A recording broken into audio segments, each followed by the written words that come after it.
इयत्ता 10वी परीक्षेस परिपूर्ण अभ्यास करूनच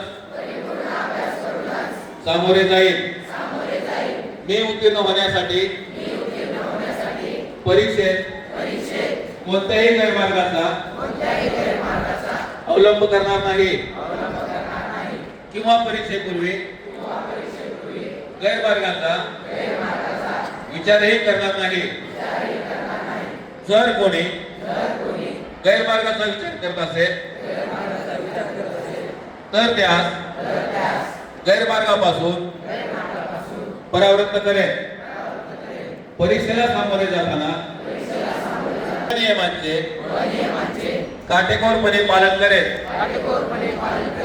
मी सातत्याने अभ्यास करेल व प्रश्नपत्रिका सोडवण्याचा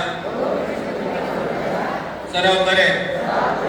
तसेच परीक्षेस आत्मविश्वासाने निर्भीडपणे ताण विरहित सामोरे जाईल व चांगल्या गुणाने